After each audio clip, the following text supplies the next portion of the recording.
Alors, les voici, voilà. Le ministre de l'Intérieur et son prédécesseur. C'est une image attendue de la matinée. Claude Guéant, dont on a beaucoup parlé, qui a été très contesté, qui a symbolisé ce qu'on appelait la droitisation des discours, qui va s'exprimer pour la dernière fois place Beauvau. Monsieur le ministre, vous prenez vos fonctions de ministre de l'Intérieur et je quitte les miennes.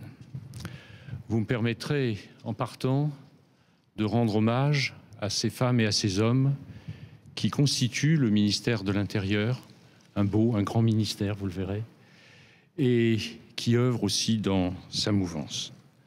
Je veux saluer leurs compétences, leur dévouement, leur attachement à rendre les services publics dont ils ont la charge toujours plus efficaces et toujours plus modernes.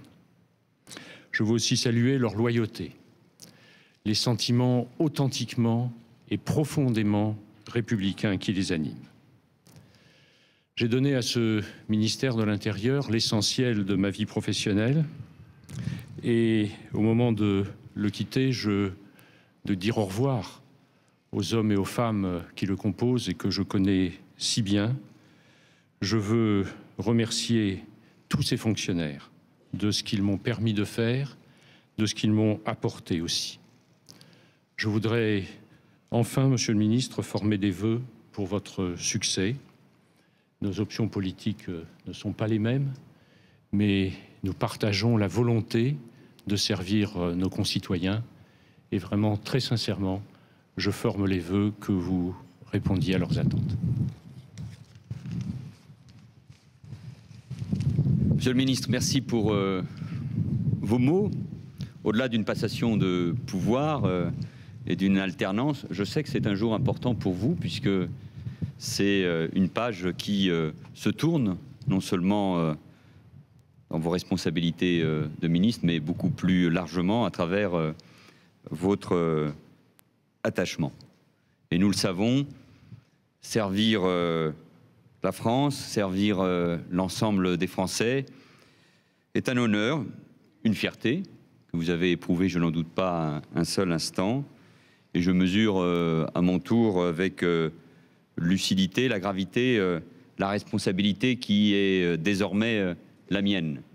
Et laissez-moi dire un mot plus personnel pour celui qui n'est pas né en France, qui est devenu français, qui a appris à aimer ce pays, ses valeurs, sa devise, sa culture, sa langue, son drapeau.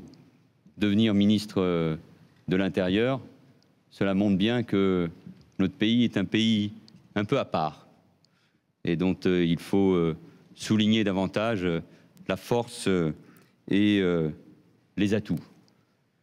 Le ministère de l'Intérieur est au cœur du pacte républicain qui garantit la sécurité de nos compatriotes et assure, vous le savez, pour l'ensemble de notre territoire, le maintien et la cohésion des institutions du pays.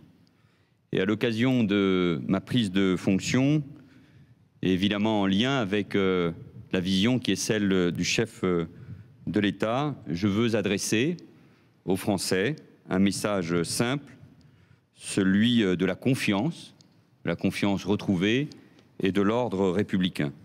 Les Français peuvent et doivent avoir confiance dans l'action de l'ensemble des forces de police et de gendarmerie, dans leur capacité à assurer la sécurité et le maintien de l'ordre. Et je veux aussi adresser ce message de confiance à tous les fonctionnaires de police, des préfectures et de la sécurité civile et aux militaires de la gendarmerie, car leurs missions sont essentielles et très difficiles. Et vous venez de le souligner, Monsieur le Ministre, et souvent, et nous l'avons encore vu ces derniers temps, au risque de leur vie. Je serai un ministre aussi attentif aux conditions dans lesquelles ils réalisent évidemment ces missions. Notre pays connaît des jours difficiles. Les marges budgétaires, nous l'évoquions il y a un instant, sont réduite. Et pourtant, dans l'intérêt de nos concitoyens, des choix doivent être faits, des priorités doivent être fixées, et je les mettrai en œuvre.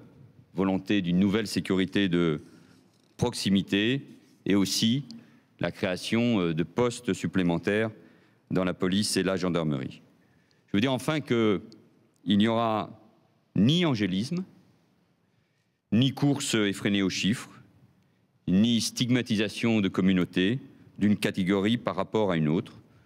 Notre pays a besoin de tempérance et de mesure.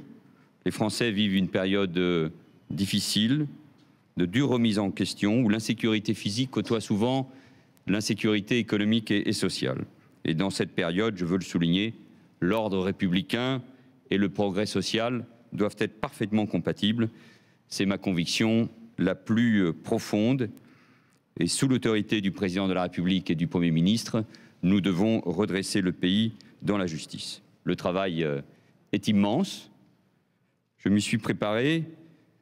Et à l'image de Georges Clemenceau, qui occupa cette fonction et qui se considérait comme un modeste ouvrier des cathédrales qui apporte obscurément sa pierre à l'édifice, voilà la tâche qui nous attend et son idéal, c'est le nôtre. La République est partout et elle doit être partout, dans chaque ville, dans chaque village, dans chaque quartier, pour que ces règles et ces principes soient les mêmes pour tous et pour chacun. Et j'y veillerai avec la conviction qu'il y a des hommes et des femmes dans ce ministère qui s'engageront avec cette loyauté que vous évoquiez et avec ces principes que nous devons tous partager. Merci à tous, au travail, et à vous, Monsieur le Ministre, bon vent. Merci.